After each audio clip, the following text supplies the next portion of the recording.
Hurricane Irma has left a path of destruction in the Caribbean islands. Aerial video shows the devastation over Antigua and Barbuda. The prime minister there says the island of Barbuda is barely habitable. At 10:30 tonight, you heard from Florida Governor Rick Scott, who is warning people to leave the state while they still have time. This as the hurricane makes its way towards the coast. Right now, we are joined live by WFLA meteorologist Ian Oliver, who is in Miami Beach, Florida. Ian, good evening.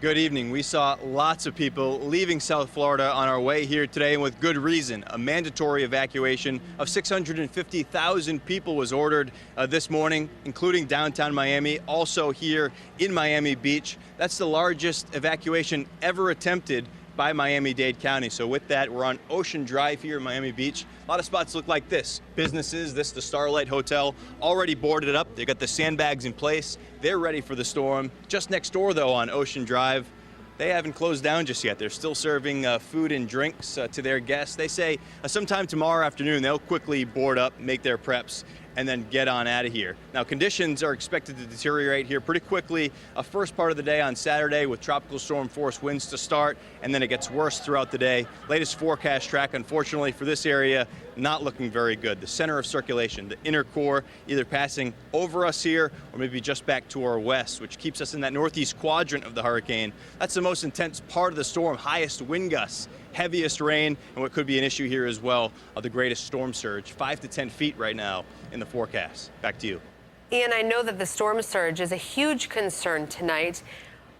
Can you tell me how concerned you are, and do you think that people understand how devastating it could be there?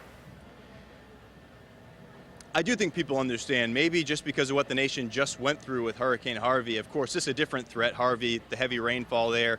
This, a very powerful hurricane, the wind and the surge, both big issues. This storm is very large in area, actually larger than Hurricane Andrew that hit here back in 1992. So it can generate a very large surge. That's why that 5 to 10 feet is in the forecast. I do think people realize that. That's why you see businesses like this that have already taken those precautions, but 5 to 10 feet would be a big issue here.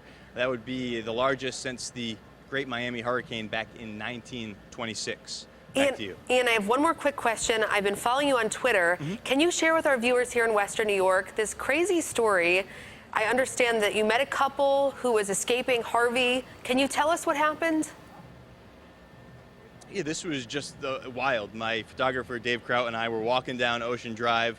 We got the camera, the TV equipment with us. They stop and chat with us for a minute, and they tell us, yeah, they're Houston residents. They got 3 feet of water in their home. Their daughter had 5 feet of water in her apartment. So they finally got all that squared away, the mess with Hurricane Harvey. They want to decompress, relax a little bit. They get on a cruise ship in Houston.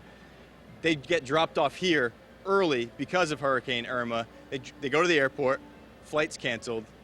They're stuck here, so they finally get a car to rent. They're going to drive all the way back to southeast Texas from Miami, Florida. Wow. Ian Oliver, WFLA meteorologist, live in Miami. Ian, we appreciate it. Stay safe.